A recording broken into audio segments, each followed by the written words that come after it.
Hello les voyageurs et bienvenue dans le podcast À ton tour du monde, le récit des voyageurs. Moi c'est Florence et tous les 15 jours je vous emmène à la rencontre de ces aventuriers qui parfois ont tout plaqué pour réaliser leurs rêves, faire un tour du monde. Alors si vous aimez le podcast, laissez-moi un commentaire sur Apple Podcasts ou Spotify et ajoutez 5 étoiles, ça m'aidera beaucoup à le faire connaître. Aujourd'hui, nous allons à la rencontre d'Anna. Anna qui se trouve actuellement à Pipa au Brésil. Elle va nous raconter son début de tour du monde et comment elle a su saisir l'opportunité pour devenir digital nomade et ainsi travailler tout en continuant à voyager. Alors installez-vous confortablement et laissez-vous inspirer par l'histoire d'Anna. Bonne écoute!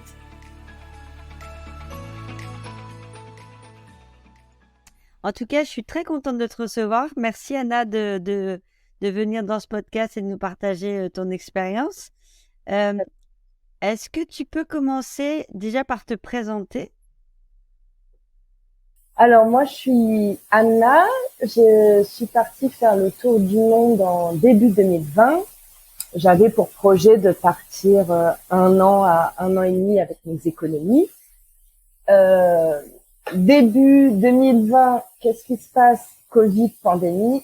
Je reste bloquée 1 an en Malaisie sur une île paradisiaque. Ça va, j'étais pas trop à plaindre, plutôt que dans mon petit appart parisien. Et en fait, je voyage pas, quoi. Je suis bloquée sur cette île pendant 1 an et du coup, je me remets pas mal en question, parce que mon budget part, mais en même temps, je me vois pas revenir en France.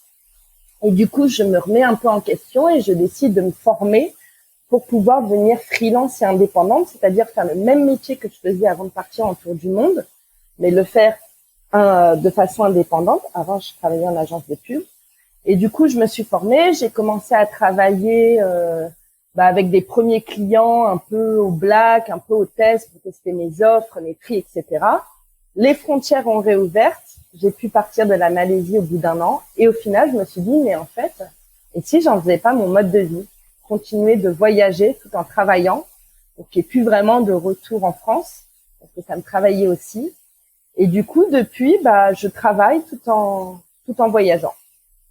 Et j'ai réussi à faire depuis 3 ans 15 pays, toute seule en sac à dos, avec mon ordinateur. Donc, il y avait des périodes où je travaillais moins, parce que c'était pas forcément les bons pays adaptés. Et avec des périodes où je me suis un peu plus posée, comme à Bali, où j'ai un peu plus développé mon business, etc. Et aujourd'hui, je suis au Brésil et je suis dans une pause de ce tour du monde où je décide de développer encore un peu plus mon business, etc. Parce qu'il faut quand même renflouer les caisses. Hein. C'est bien beau de faire un tour du monde, mais il faut avoir les moyens aussi. Ça veut dire qu'au tout début, l'objectif, c'était le voyage. Mais t'avais pas forcément l'objectif de devenir freelance. Au départ, c'était vraiment juste pour voyager. C'est ça. En fait, je voulais réaliser ce rêve que j'avais depuis longtemps. Ma dernière expérience en entreprise, c'est pas forcément hyper bien passé, donc je savais que j'allais changer. Je me suis dit, mais et si c'était le moment de partir? Pourquoi attendre? Je suis célibataire, je suis à la veille de mes 30 ans, j'ai pas d'enfant. Je pense sincèrement que c'est le bon moment pour réaliser ce rêve. Et du coup, je décide de tout quitter, famille, appart, boulot, pour me prendre 1 an, 1 an et demi, 2 ans, selon ce que je peux tenir avec mes économies, pour penser à moi, pour réaliser un rêve, pour voyager, pour me découvrir, pour voir un maximum de culture, de paysages, etc. Et en fait, je t'avoue que je pensais même pas à l'avenir, je pensais même pas à un retour, parce que je pensais qu'au moment présent, je me suis dit, voilà, pour une fois, tu penses à toi, tu quittes tout, et tu kiffes au quotidien, et on verra ce qui se passe dans 1 an et demi, 2 ans. Mais j'avais pas du tout l'idée de devenir digital nomade, de devenir freelance, parce qu'à l'époque, sincèrement, ça me faisait peur d'être freelance. J'avais déjà eu l'idée, parce que j'ai des amis qui le sont, et je m'étais dit non, c'est pas du tout pour moi. J'ai besoin de structure, j'ai besoin de sécurité financière, j'ai besoin d'être entourée, j'ai besoin d'avoir des collègues. Donc, je m'étais jamais dit que j'allais faire ça un jour, et encore moins pendant mon voyage. Ça, c'est génial parce que du coup, c'est venu à toi naturellement. Quand tu dis j'avais tout quitté, donc tu étais dans la pub, en termes d'économie, tu étais partie avec un budget de combien? J'étais partie avec 15 000 euros de côté. D'accord, en te disant que tu allais faire 1 an et demi. Voilà. Je savais pas combien de temps ça allait me faire. ça allait me faire plutôt 1 an, 2 ans, ça allait peut-être dépendre de mon mode de voyage.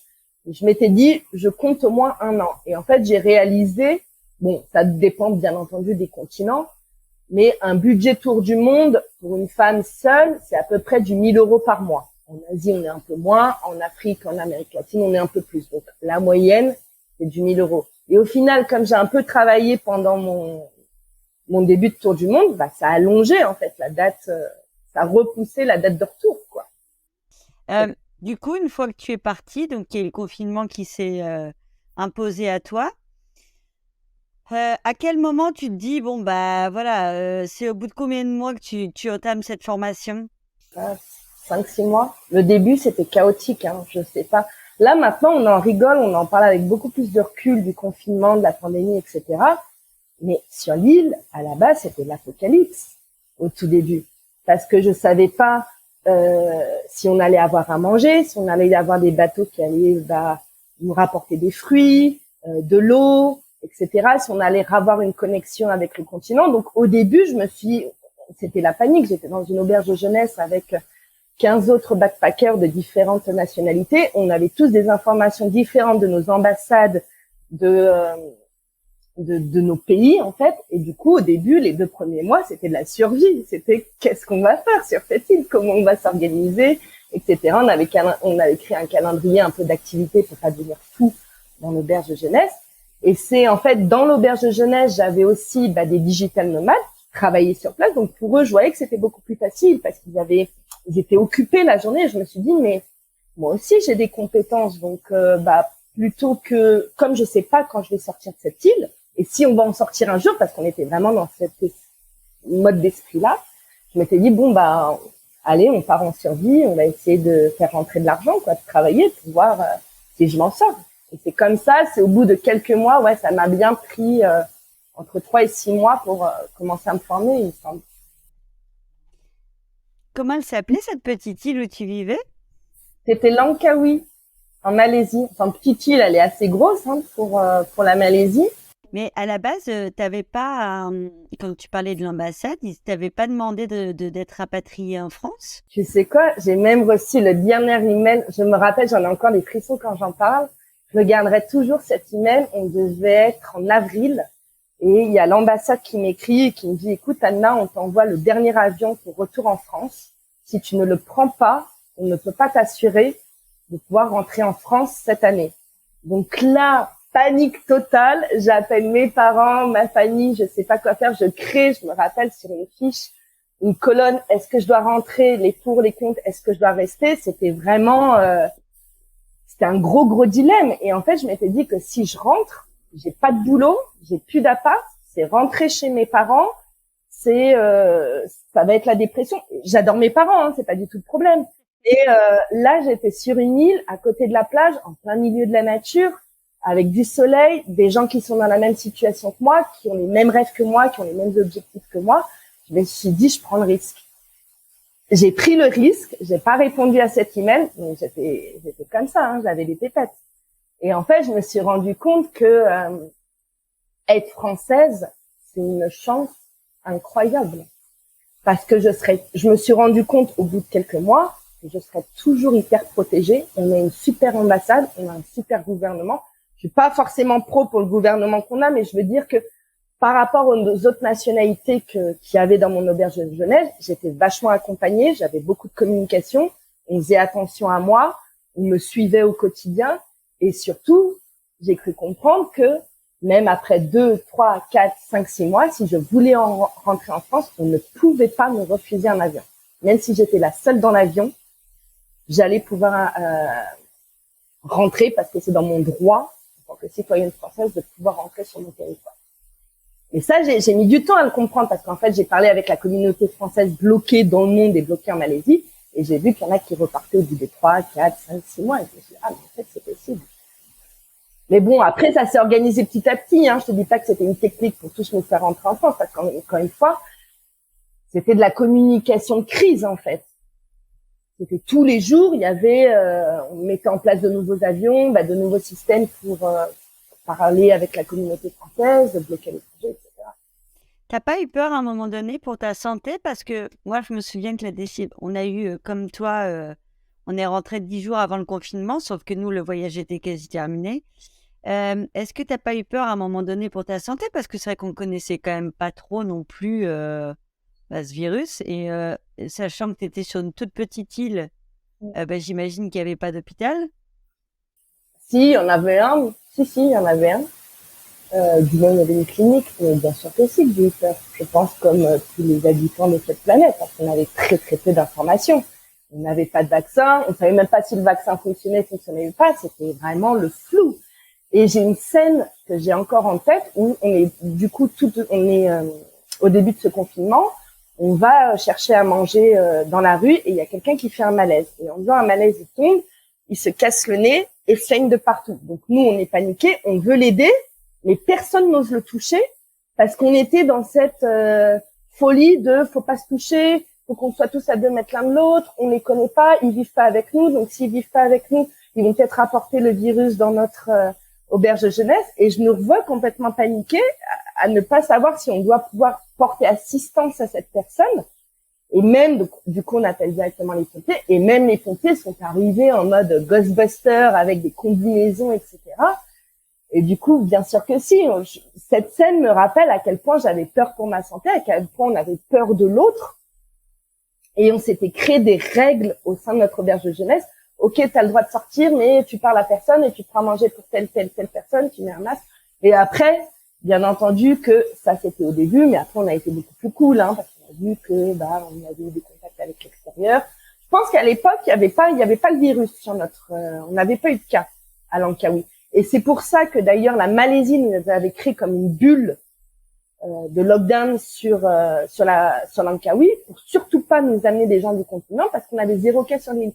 Et ça, on l'a appris que plus tard, en fait. Donc, une fois qu'on avait appris qu'on avait 0 cas sur l'île, on était beaucoup plus cool. On a été même les plus cool de cette planète, Et on faisait la fête, on faisait des barbecues, mais bon, ça a mis du temps à venir. Il a fallu que les informations nous viennent, quoi.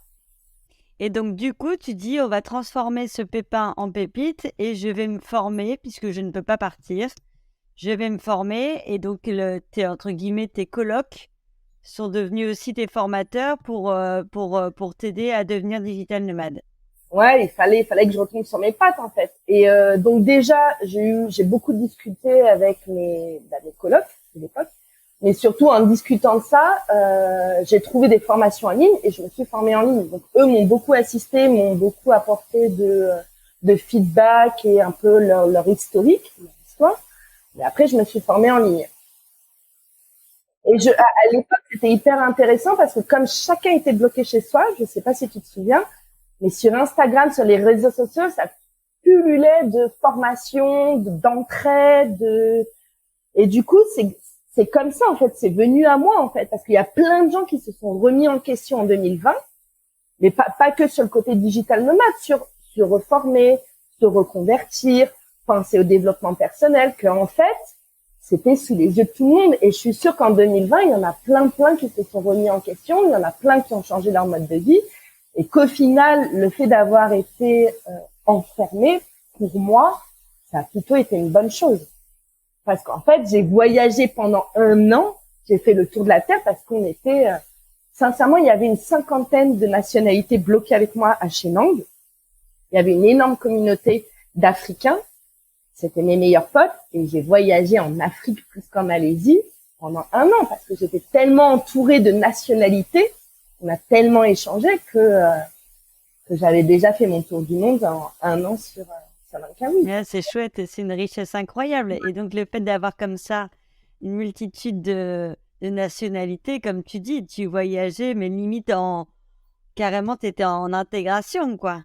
En immersion. Ouais. C'était génial. J'ai atteint des populations et des nationalités, enfin des populations, non, c'est un grand mot, mais des nationalités que j'aurais jamais pu rencontrer. Dans mon tour du monde, j'ai rencontré des Afghans, j'ai rencontré des Syriens, j'ai rencontré des Africains qui m'ont donné envie d'aller en Afrique plus tard parce que ça faisait même pas partir de mon plan tour du monde, donc je suis allée plus tard en Afrique toute seule. Ouais, c'était génial. Sincèrement, c'était une des meilleures expériences de ma vie. Ouais, c'est génial parce qu'à la base, tu venais chercher ça. Et tu as eu à un moment donné un gros coup de blues en disant on m'a arrêté, mais en fait, il suffisait de rouvrir les yeux pour te rendre compte que tu étais en train de le vivre, ce que tu étais venu chercher. C'est exactement ça. Et c'est quand j'en suis sortie, quand j'ai commencé à voyager seule, où je me suis dit, mais en fait, j'ai énormément voyagé pendant 1 an, même en restant bloquée. Donc voyager, en fait, c'est pas forcément que de la géographie, tu vois. C'est pas forcément que du paysage. Pour moi, voyager aujourd'hui, sincèrement, c'est des rencontres. Et j'ai modifié d'ailleurs le parcours de mon tour du monde, parce qu'avant, je voulais un peu faire les 7 merveilles du monde, les must to see. Et après, je me suis dit, mais non, en fait, je vais aller à la rencontre de cultures, de personnes, de communautés que je peux pas voir en Europe pour apprendre des gens, en fait, plus que apprendre de ce que je vois. Tu vois ce que je veux dire? Ça, c'est un très bon conseil qu'on peut donner aux auditeurs et aux gens qui veulent partir faire le tour du monde. C'est justement de pas trop préparer parce que entre ce qu'on imagine avant de faire le tour du monde, avant de faire un grand voyage comme ça et ce qui se passe, en fait, en se laissant porter, l'itinéraire, la durée, tout est modifié. Et c'est drôle parce que au tout début, en fait, le plus stressant dans l'organisation d'un tour du monde et dans ce projet, c'est avant de partir. C'est avant de prendre l'avion. C'est se demander, est-ce que je dois quitter mon boulot? Est-ce que je vais avoir le soutien de mes parents et de ma famille? Est-ce que j'ai les finances? Est-ce que je parle assez bien anglais? Est-ce que? Et je me rappelle qu'à l'époque, je cherchais la sécurité et j'étais même allée voir une agence de tourisme pour avoir le fameux billet Tour du Monde. Je sais pas si tu connais, c'est un billet Oui, c'est ce qu'on avait pris, nous. Ouais. 10 000 euros et puis tu as le droit à quelques changements, mais ils dessinent avec toi un peu ton parcours. Et heureusement que je ne l'ai pas pris. Mais heureusement, parce qu'en fait, j'ai pris des décisions de dernière minute, j'ai fait des rencontres qui m'ont fait aller dans tel pays alors que j'y avais même pas pensé, j'ai suivi mon cœur, j'ai suivi mes rencontres et c'est ça le voyage. Même je me revois en Afrique, j'étais censée rester deux semaines à Zanzibar dans mon programme, j'y suis restée 2 mois. J'étais pas censée passer par le Népal et l'Inde et au final, je suis passée par là. Il y a quand même un point sur lequel je voudrais parler avec toi, même si j'ai reçu à ce micro une jeune fille qui a fait le tour du monde pendant 8 ans toute seule. Donc, elle m'a donné certaines réponses, mais est-ce qu'à un moment donné, j'imagine que ton entourage, tes parents ont eu un peu la trouille de te laisser partir toute seule? Et est-ce que toi, justement, c'est quelque chose qui te freinait au départ? Sincèrement, non. J'ai énormément de chance, je suis hyper bien entourée. Et bien sûr, je pense que mes parents ont eu un petit doute, ont eu des peurs, mais du moins, ils ne l'ont pas communiqué, ils ne l'ont pas montré, ils m'ont supporté et ils savent que si, pour moi, c'est ce qui c'est ce qui me procure du bonheur, ils y sont. Ils y vont. Et en plus, j'ai de la chance parce que mes parents, ce sont des grands voyageurs aussi. Donc, ils ont ça dans le sang aussi. Donc, ils peuvent comprendre ce rêve, ils peuvent comprendre ce projet. Donc, pour le coup, je pense qu'ils ont eu bien entendu peur pour moi, plus pour ma carrière, pour ma santé financière, etc. Mais c'est qu'un projet, c'était pas du long terme, tu vois ce que je veux dire. Donc, j'ai eu énormément de chance là-dessus. Et je sais qu'il y en a plein qui sont pas forcément bien entourés pendant un tour du monde, qui sont très seuls au début. Et ça n'a pas été le cas pour moi, donc je remercie encore mon entourage. Et quand tu dis que tu étais bien entourée, tu veux dire que tu communiquais encore beaucoup avec eux? C'est ça que tu veux dire? Non, avant de partir, quand j'ai pris la décision, la première étape de dire, OK, voilà, que je vais quitter mon boulot, que je vais quitter mon appart, ça fait un peu peur de commencer cette discussion parce qu'on ne sait pas en fait les retours qu'on va en avoir. Et j'ai eu 80% de retours positifs. Ils m'ont dit, vas-y, let's go, on te soutient, on va t'aider, t'as raison de le faire, c'est maintenant qu'il faut le faire, etc. J'ai eu énormément de chance. Bon, et là, en tout cas, la suite nous prouve que tu as eu raison de te faire confiance parce que tu es en train de réaliser un rêve. Et je voudrais qu'on revienne maintenant sur la partie transformation de vie professionnelle parce que là, du coup, maintenant, tu as mis en place le fait de poursuivre ton rêve, c'est-à-dire que tu continues à voyager et en plus, tu peux travailler de n'importe où. Donc, c'est ce qu'on appelle un digital nomade. Est-ce que tu peux nous expliquer concrètement à quoi ça consiste tous les jours? Et ben, c'est un peu comme si on travaillait dans une entreprise avec des bureaux, des collègues et tout, sauf qu'on est tout seul. Et qu'on est devant les cocotiers. et qu'on est sur les cocotiers, qu'on peut travailler à l'heure qu'on veut et d'où on veut. Et c'est ça, en fait, je recherchais cette liberté. Donc, alors attention, hein, bien entendu, ça a aussi des points négatifs.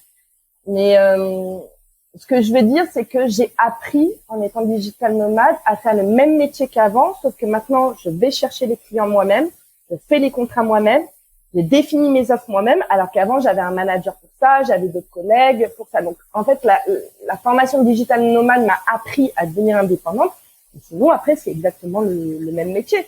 C'est juste que je suis plus obligée de travailler de 8h à 17h, d'avoir des collègues autour de moi, de prendre ma pause déj à telle heure, de faire des demandes pour des day off ou des vacances. Voilà, s'il y a des jours où je le sens que je n'arrive pas à travailler ou que je suis pas productive, bah ok, je travaille pas.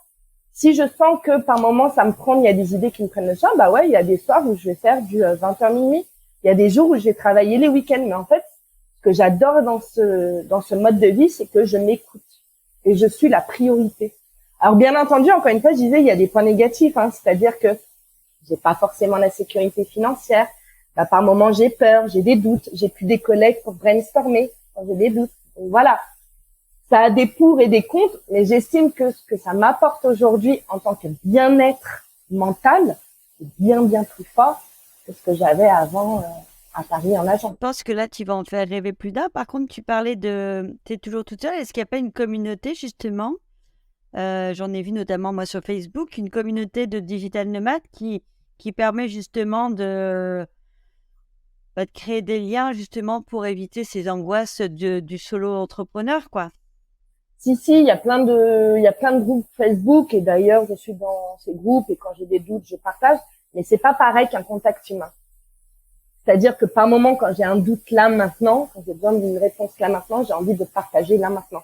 Donc, soit je partage avec des amis parce que je suis très bonne en communication et je suis très bonne dans le garder contact et ne pas perdre ses racines et son entourage. Donc ça c'est cool. Mais en fait, ça dépend des endroits. J'ai travaillé 1 an et j'ai voyagé 1 an à Bali. Et Bali, c'est l'île des digital nomades. Donc ça, c'était trop cool parce qu'il y a plein de cafés, il y a plein d'espaces de coworking. Donc là, on peut parler avec les gens autour de sa table. Là, c'est cool. Aujourd'hui, je suis au Brésil. Je suis dans un village de pêcheurs et aussi une station balnéaire pour Brésiliens. C'est magnifique, c'est le paradis. C'est à Pipa, dans le nord-est du Brésil. Mais là, pour le coup, il n'y a pas de digital nomade, ou il y en a peut-être, mais chacun est chez soi, parce qu'il n'y a pas ces espaces, en fait. C'est pas assez développé pour qu'on se rencontre. Moi, j'ai encore besoin du contact humain. Et je t'avoue que c'est un peu ce qui me manque aujourd'hui au Brésil, et c'est ce que j'essaie de développer avec d'autres digital nomades à Pipa. On organise un café, un espace, on peut travailler tous ensemble. Mais si on veut de l'aide, il y en a. Il y en a plein des communautés de digital nomades. Moi, je t'avoue que le contact humain, hyper important. Je pense que tu as raison. En tout cas, Bali, c'est le paradis pour ce type de profil. Oui. Et donc, c'est peut-être pas mal d'ailleurs d'avoir commencé par là parce que en termes de ressources, il y a tout ce qu'il faut.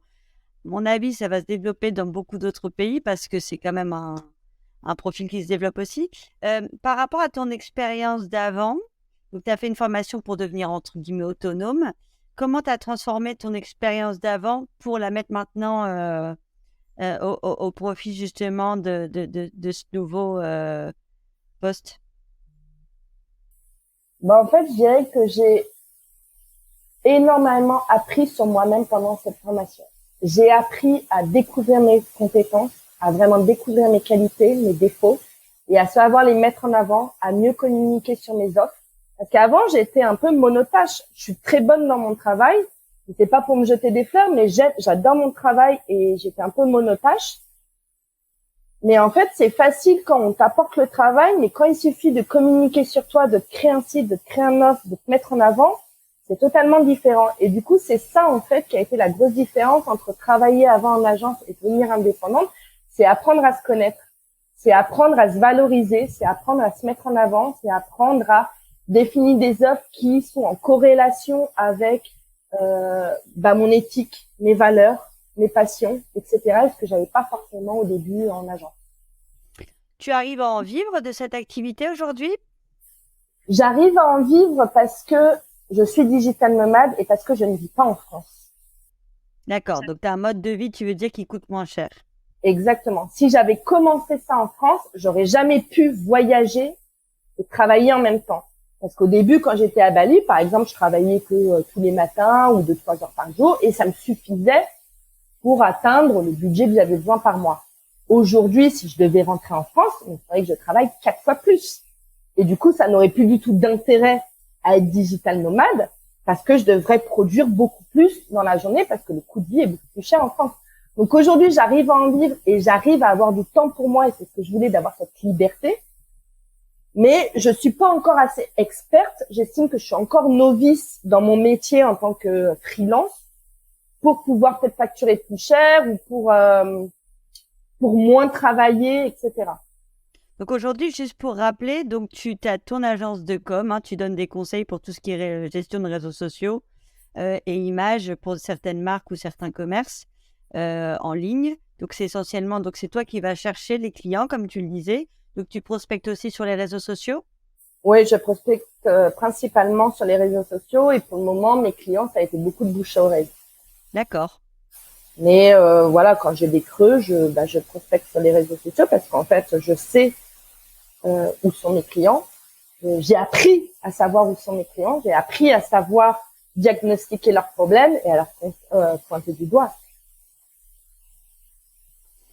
Comment tu envisages la suite? Donc là, tu es au Brésil. Alors, fais-nous rêver un peu parce que j'ai cru voir que tu étais en plein milieu du carnaval. Donc, je voudrais juste que tu nous fasses rêver un peu et que tu nous donnes ton quotidien pour le moment au Brésil. Ah, c'est trop bien. Quand on est au Brésil, parce que c'est mon pays préféré au monde, en fait, j'ai découvert le Brésil il y a déjà 8 ans. Et je m'étais dit, waouh, c'est génial. Je sais pas, j'ai senti une fille. Je me suis dit, dans une autre vie, j'étais brésilienne. Et quand j'ai fait ce tour du monde, c'est drôle parce que j'ai commencé par le Brésil et je me suis dit, je découvre tout le monde. Et si je trouve pas un meilleur endroit que Pipa, là où je suis, je retourne vivre à Pipa. Je m'étais dit, pourquoi pas? Et c'est ce que j'ai fait. J'ai fini par revenir à Pipa.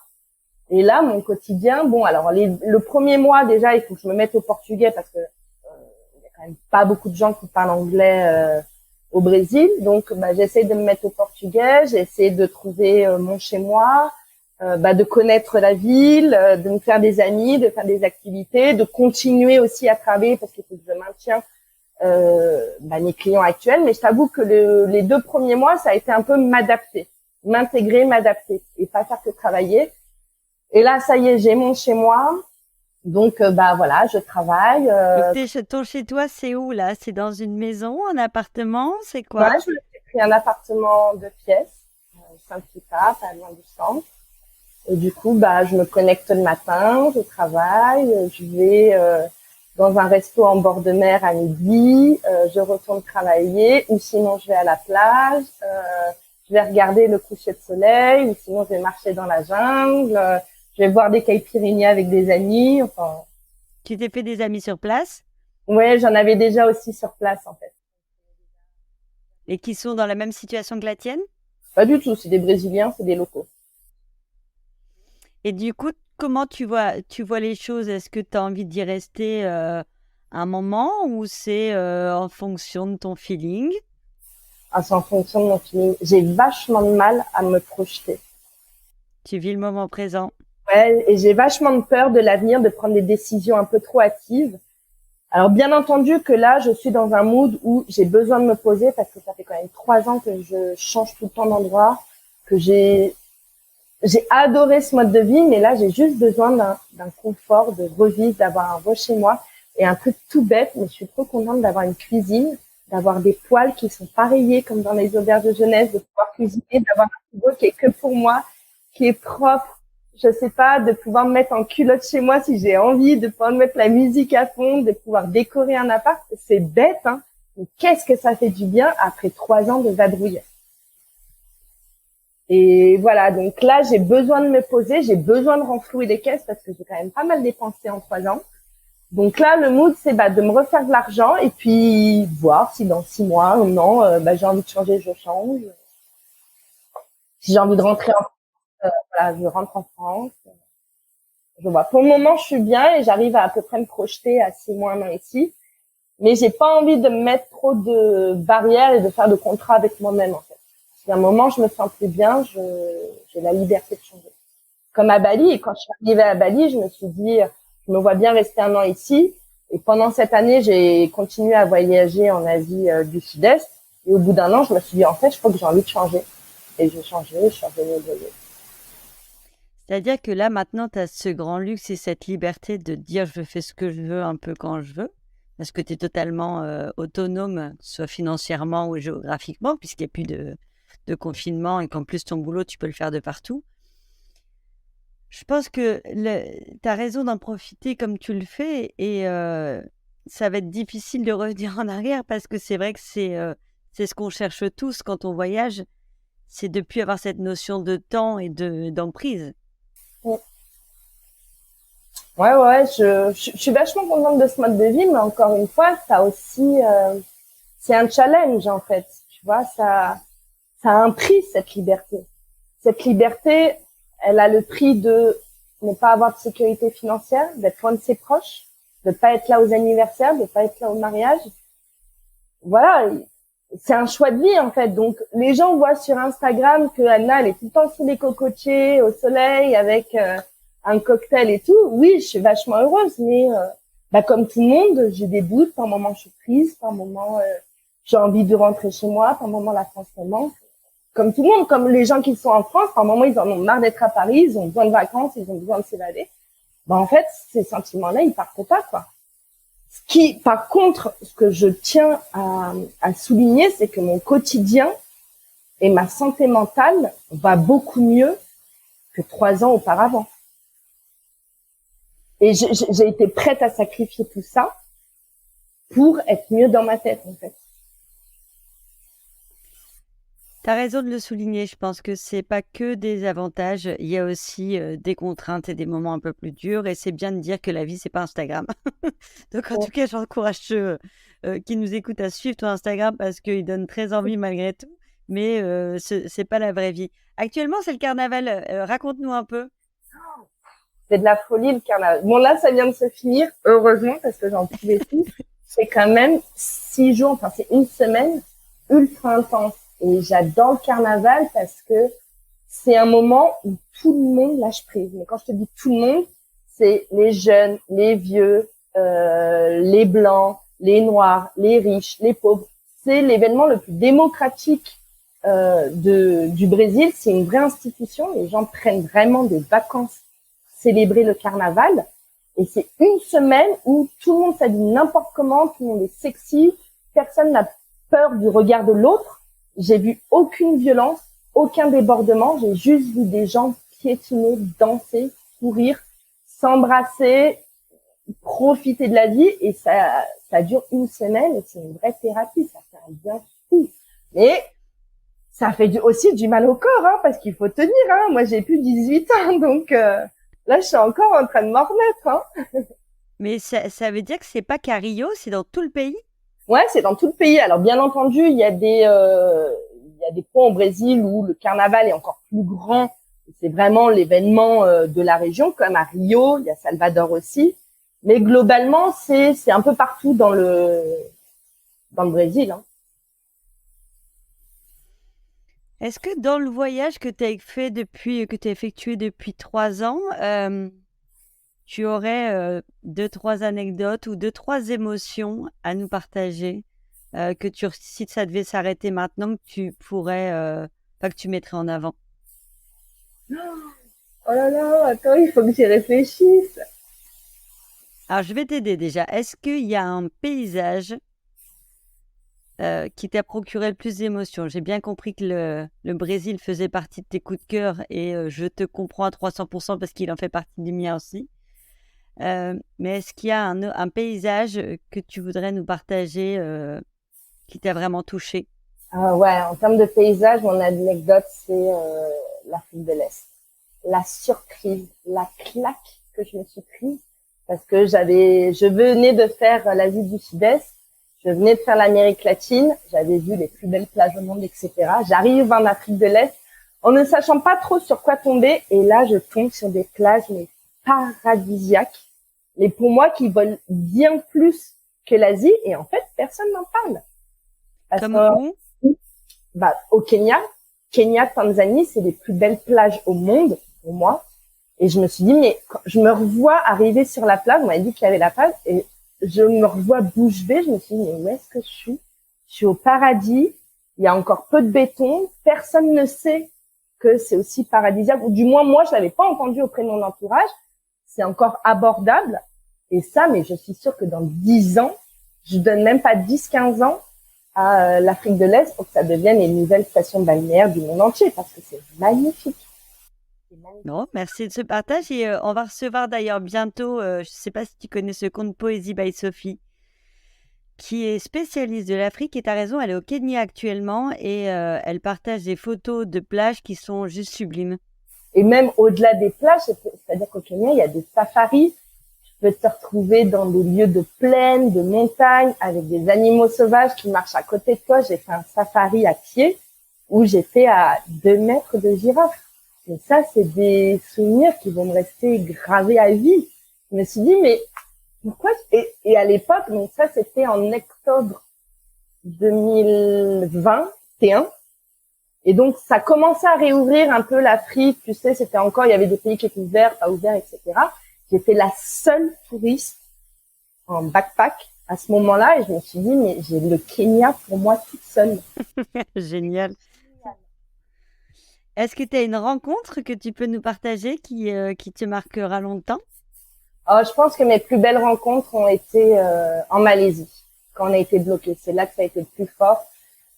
J'ai fait et d'ailleurs j'ai des rencontres que j'ai retrouvées plus tard à Bali, parce qu'avec plusieurs on a décidé d'être digital nomade et de continuer en fait le voyage comme un mode de vie.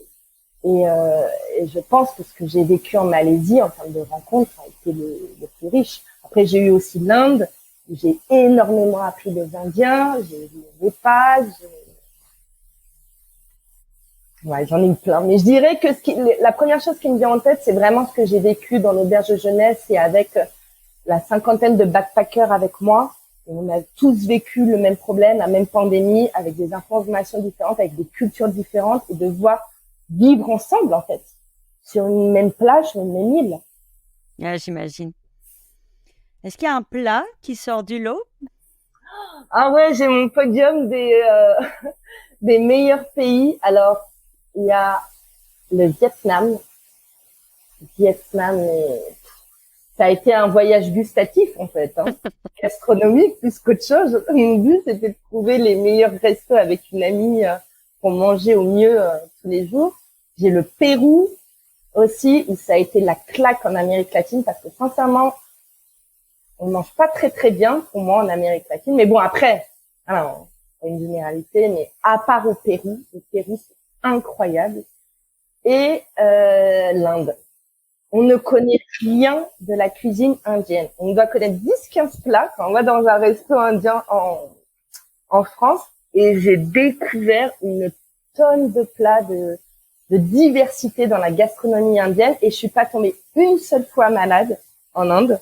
Et ça a été une explosion de saveurs. Tu nous parles pas de la moqueca au Brésil? Moi, j'ai adoré. J'aime beaucoup la moqueca, hein, mais au Brésil, je t'avoue que c'est un peu difficile pour moi parce que je suis devenue végétarienne et les Brésiliens, c'est des gros viandards. Donc ça va, là, je suis à Pipa, dans un village de pêcheurs, donc j'ai beaucoup de poissons et de crevettes. Crevettes, ouais. Mais je pense que les meilleurs plats brésiliens, je peux pas forcément y goûter vu que je mange plus de viande. Est-ce que tu t'es mis au surf ou au kitesurf? Parce que là, sur la Nord-Est, c'est un peu la pratique courante. Ouais, j'ai surtout appris le surf déjà quand j'étais en Malaisie. Bloqué, j'en ai refait un peu à Bali. Là, j'ai retenté, mais j'adore ça, j'adore cette sensation d'être sur la poche quand j'y arrive, hein, tu vois. Mais ouais, je suis un peu flemmarde sur les bords, je suis plus yoga. D'accord. C'est aussi un bon cadre pour faire du yoga, il n'y a aucun doute. Dernière question que je vais te poser. De quoi tu es le plus fier sur ce parcours des 3 ans? Je pense que là où je suis le plus fière, c'est d'avoir réussi à tout quitter. parce que ça a été l'étape la plus difficile de ces 3 ans. Ça a été l'avant-départ. Ça a été parler à mon ancien manager pour quitter le boulot. Ça a été trouver les finances, ça a été trouver le courage, ça a été... t'imagines pas, avant de partir, j'avais perdu 5 kilos, j'avais plein de boutons, j'étais tellement stressée que ça allait pas du tout. Donc en fait, c'est de pas avoir lâché et d'avoir gardé en tête ce projet. Et aujourd'hui, je me sens tellement épanouie et je me dis qu'en fait, ça a été une partie assez difficile, mais par rapport à ce que m'a apporté le voyage, c'est rien du tout. Donc, je pense que pour réaliser un rêve, pour aller au bout de ses projets, pour être heureux, il faut passer par des étapes difficiles. La vie, elle peut pas être linéaire, elle peut pas être toute droite, elle peut pas. On est obligé de passer par du difficile pour apprécier le positif aujourd'hui. Et du coup, je suis vachement fière de ça, de pas avoir lâché dans cette étape qui a été la plus difficile pour moi. Et ça n'a pas du tout été être seule au Népal, en Inde, en Afrique. Pas du tout, en fait. Je pense que les médias et ce qu'on peut entendre des pays... Je sais pas pourquoi on a aussi peur de l'autre, mais en fait, je me suis jamais... Parce qu'on connaît pas. Ouais, et je pense que je me suis même sentie plus en sécurité par moment dans d'autres pays qu'à Paris même. J'ai plus peur d'être seule à Paris le soir qu'en Afrique, qu'en Inde, qu'en Amérique latine. Alors bien entendu, je fais attention, mais et j'ai aussi découvert ça d'ailleurs dans mon voyage. Tu veux nous en parler? Des peurs? Des peurs au quotidien de voyage ou d'avant-voyage? Avant voyage, ça j'ai compris. Je pense que tu nous l'as bien. Mais est-ce que tu as eu peur parfois pendant le voyage? Bien entendu que j'ai peur, mais comme j'ai peur au quotidien, comme j'ai peur à Paris, comme j'ai peur quand je déménage, comme j'ai peur quand je change de boulot, on vit avec la peur au quotidien et c'est normal. C'est plutôt des sorties de zone de confort en fait. C'est ça, et la peur nous réveille, la peur nous challenge et grâce à cette peur, justement, je me suis challengée, je suis sortie de ma zone de confort et je me suis dit, mais en fait, je peux le faire. Et si je peux faire ça, bah je peux faire ça. Et du coup, je pousse encore et toujours les limites, mais bien entendu que j'ai eu peur dans plusieurs pays, dans plusieurs activités, dans plusieurs moments. Et je pense sincèrement que c'est normal. La vie, le voyage, peut pas être tout rose. Si tu avais du coup un seul conseil à donner à ceux qui veulent devenir digital nomades ou ceux qui veulent tout simplement partir faire un tour du monde? On n'a qu'une vie, Nordel. On n'a qu'une vie. Et d'ailleurs, j'ai été dans le monde entier pour rencontrer des religions, des gourous, des gens dans la spiritualité pour savoir ce qui se passe peut-être après cette vie.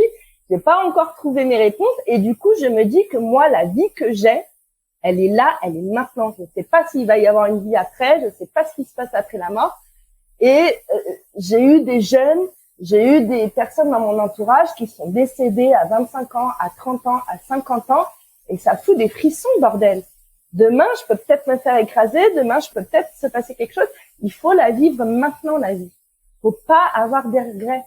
Et s'il faut avoir le ventre noué, s'il faut se faire peur, il faut se faire peur.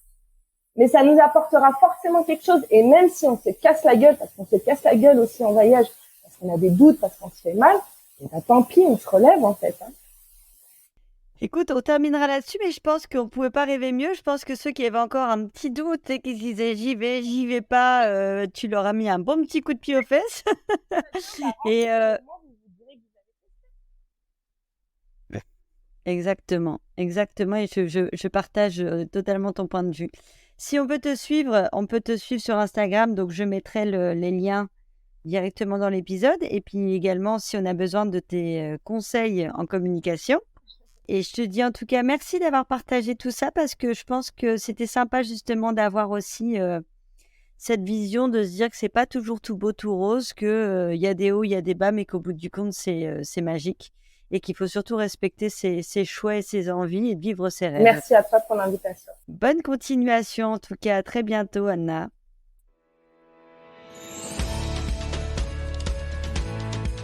Et voilà, cet épisode est terminé. J'espère qu'il vous a plu. J'ai beaucoup aimé cette discussion avec Anna et j'ai trouvé qu'à la fois elle nous avait fait rêver, mais elle nous a aussi montré qu'aucune situation n'est parfaite, qu'il faut faire des choix et qu'il faut surtout savoir saisir les bonnes opportunités au bon moment pour être aligné et heureux. En attendant, on se retrouve dans 15 jours. Je recevrai Nicolas, le fondateur du site À Contresens, qui nous donnera tous les secrets pour bien préparer un tour du monde. À très vite pour de nouvelles aventures.